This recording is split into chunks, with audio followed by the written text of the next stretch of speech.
Hey everyone, out in Maryland's beautiful 8th Congressional District. It's Congressman Jamie Raskin coming at you on Friday, May the 20th, highlighting National Physical Fitness and Sports Month.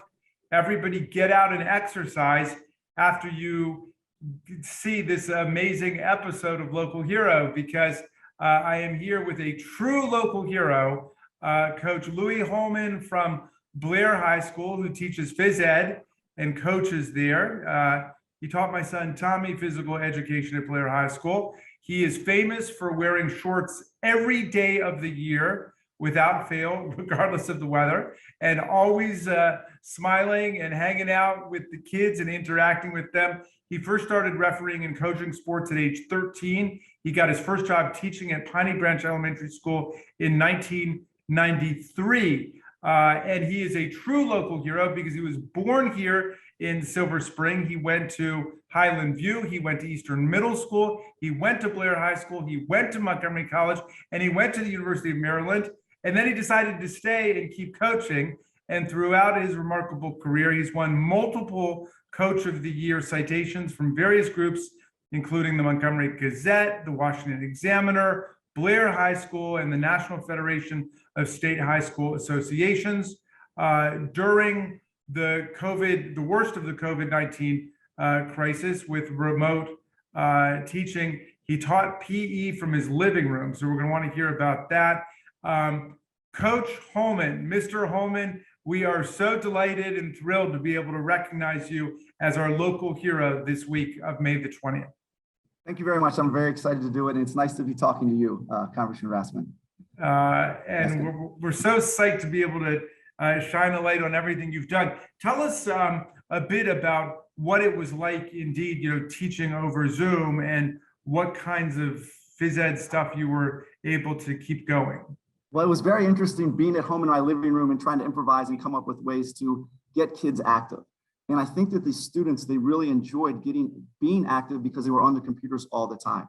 So I made sure that I did like a 20-minute workout with them every class. And then I was, for volleyball, I had them like just roll a sweatshirt up, or use a balloon, or use a stuffed animal. I was dribbling a basketball in the living room. I had two kids upstairs, 13-year-olds, trying to do their Zooms, and my wife was down in the basement. So they would yell down to me like, keep quiet, and things like that. I think I put them over the top when I was doing pickleball and hitting it off the living room wall. And I think that one actually got my wife mad as well, but we had to do it. And I think that the kids, like I said, I had them exercising. I think they really enjoyed getting up and moving around and taking a step away from the Zoom for a little bit and watching a 55-year-old guy jump around in his living room acting silly. So it went really well. I mean, it was the most adverse conditions you can imagine for trying to do physical education at a time when physical education was more needed than ever, right? I agree 100%. Yes, they really needed to move around, and no one was doing it. And it was a time of tremendous isolation and despondency and lethargy, depression for a lot of kids, right? Yes. And so thank you for helping to break all of that up with exercise. Yes. I mean, we know how important that is to people's sense of happiness and balance, right? I felt the mental part of it was just as big as the physical part of it at that point, because they just weren't moving around and they weren't interacting, with other people. So I think that was really important. Yeah. Well, look, when we're celebrating Physical Fitness and Sports Month, physical fitness and sports is a way of life for you. But, it's not all about professional sports and, $50 million salaries and gambling and all that stuff. It's about leading your life in a way where you're respecting your body, you're taking care of your body, you've got a good balance between your mental activities and your physical activities. You do this all year round, right? You also run a sports camp in Tacoma Park. Tell us about that. So when I was an elementary PE teacher at Piney Branch Elementary in Tacoma Park, the kids really enjoyed the class I was teaching. And I was encouraged to them to start a camp. So it started off as a 1-week baseball camp, just because the parents who were kind of pushing me to do it, they loved baseball. And then it kind of grew there into an extra week of baseball. Then I added 3 weeks of basketball and softball. And the parents loved it because I didn't charge a lot of money. I scholarshiped anyone who couldn't do it. And it was a really nice way for them to stay in the community and continue to exercise. And like you said, it's just so important now to be exercising mentally and physically. So it went really well. I wasn't making a fortune on it, and I was so happy I was able to scholarship anyone who ever wanted to do it. And the parents are so appreciative, for a low-priced camp in this area, they can send their kids to so they can continue to work and do everything like that. But the kids really like the camp a lot. Well, that's remarkable. I wonder if, by way of closing, you could give us some thoughts generally about where you think we are in the country in terms of healthy living versus unhealthy living, and what are the challenges and what are our opportunities right now?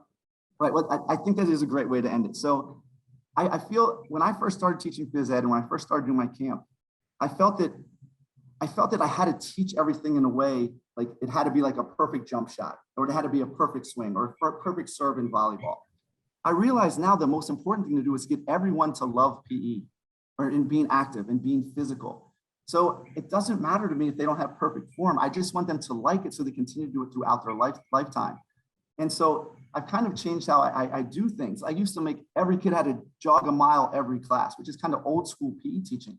Now instead, if they want to jog or if they want to walk, either one is fine because they both have such benefits. And if they start hating jogging or exercising in my class, or I'm pushing them too hard, which I never really did that, I'm a pretty nice person, but I get a sense now, like, hey, let's just walk today. We'll do a 20-minute walk as our warm-up and cardio stuff, and then we'll get into our activity. And the kids have appreciated that so much.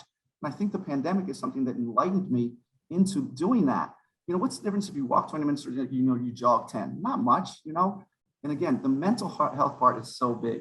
So I'm hoping that these kids will continue on with physical education and, continuing to want to exercise. And I think all of us in PE are doing that these days. And they just need more of it. They need to keep exercising and get out. And then, they just added a semester of health. Everyone has to take a full year of health now to add in the nutrition and the mental part of it. And I think we're headed in the right direction with it, Congressman. Well, Coach Hoelman, you are an inspiration to us. And, I remember when I was growing up, there were a lot of kids who hated PE and they always try to get out of it. And I never hear that from the kids at Blair High School. They love PE and they love going and exercising and being outdoors. And you've inculcated such a spirit of positivity around sports education. So thank you for everything you do every day of the year, just like you're wearing shorts every day of the year. You're spreading the message of good health and good fitness and good sportsmen and sportswomanship. So thank you very much. You are a local hero. Thank you very much.